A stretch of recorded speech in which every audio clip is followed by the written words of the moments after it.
Welcome everyone to today's Explainer. We're going to dive into some absolutely amazing wisdom provided by God, straight from the biblical text. Specifically, we're looking at a section called Proverbs, chapter 23.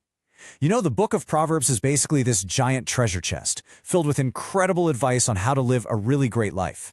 And honestly, the best part? The wisdom he gives us isn't just some boring list of rules.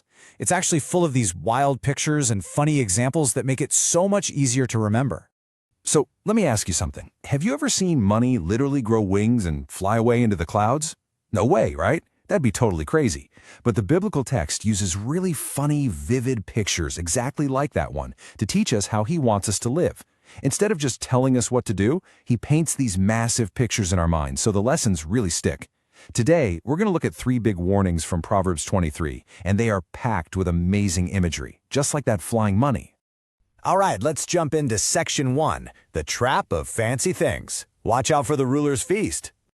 Okay, picture this. You're invited to this massive, super fancy dinner with a really powerful ruler or a king, and there is the most delicious buffet you have ever seen in your entire life. But there's a catch. Let's read what the text actually says. When you sit to dine with a ruler, note well what is before you, and put a knife to your throat if you are given to gluttony. Whoa. Put a knife to your throat? I know, that sounds incredibly intense. But don't worry, it's not literal.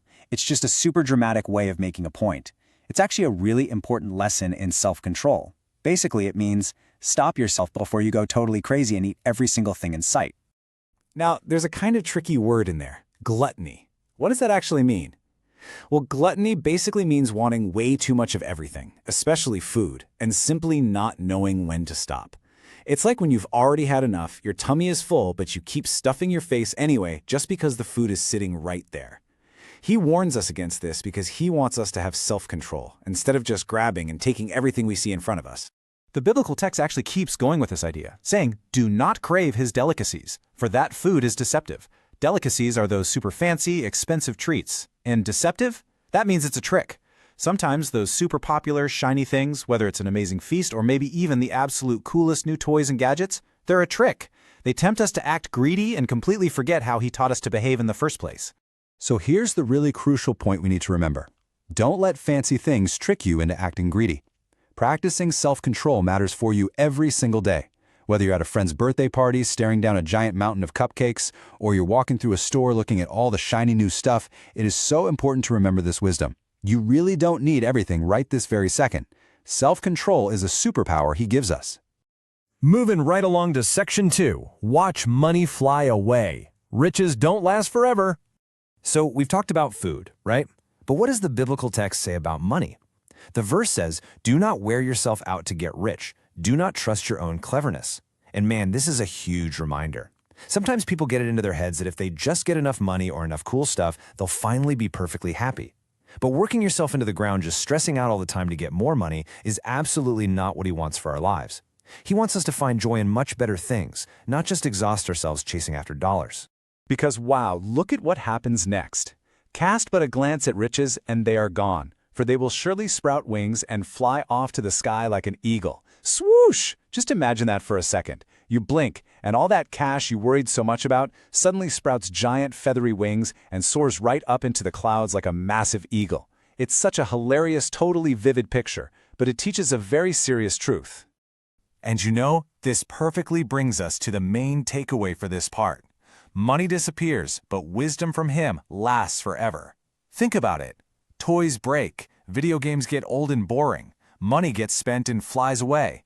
But the good choices, the love, and the true wisdom provided by God, that stays with you for your entire life. It is a much, much better treasure to hold on to. Okay, on to our final warning, Section 3. Beware of fake generosity. Watch out for the grumpy host. Have you ever met someone who shares their things with you, but they kind of complain about it the entire time? The biblical text gives us a really clear warning about this exact situation. Listen carefully. Do not eat the food of a begrudging host. Do not crave his delicacies. There's that word delicacies again, but this time it's attached to a begrudging host. It's a total trap, and we have to be super cautious when dealing with this particular type of person.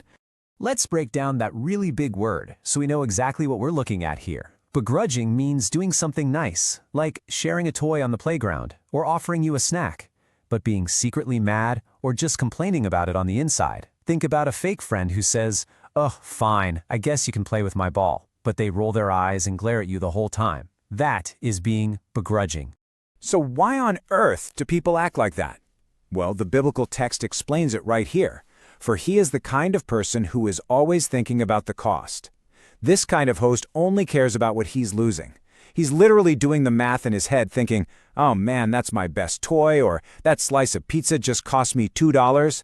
He doesn't actually care about being kind to you at all. He only cares about his stuff. Think about how this sneaky little trick actually works in real life. Out loud, this person might smile real big and say, "Eat and drink, take a turn, have fun." But secretly, deep down in their head, they're thinking, "This is costing me way too much." That is exactly how fake kindness works. It looks super nice on the outside, but it's totally selfish on the inside. He warns us to stay far, far away from that kind of fake friendship. And check out how this verse ends. "You will vomit up the little you have eaten and will have wasted your compliments." Yuck. Okay, I know, pretty gross, right? But it absolutely nails that terrible feeling when you finally realize someone was only pretending to be nice to you. It literally makes you feel sick to your stomach. Fake kindness just leaves a really, really bad taste in your mouth. You realize all your nice thank yous were totally wasted on them. Which brings us to the end. True wisdom lasts forever. Let's remember the lessons. Man, we've covered some seriously wild pictures today, from giant eagles flying away with your cash to, well, throwing up. So let's quickly wrap up this explainer with the 3 big takeaways from the biblical text. First, practice self-control around fancy things. Don't be greedy. Know when to just say enough. Second, don't obsess over getting rich, because that stuff can grow wings and fly away in a heartbeat. And third, avoid fake friends who complain about sharing. Look for the true friends who share with a happy heart. Which actually leads me to one final question for you to think about. How will you use his wisdom to make a smart choice today? Maybe it's showing a little extra self-control at lunch, or maybe it's being a truly generous friend on the playground instead of a begrudging one. Whatever your daily adventures bring, try to keep these lessons in mind. Thank you so much for exploring this incredible wisdom with me today. Have a great one.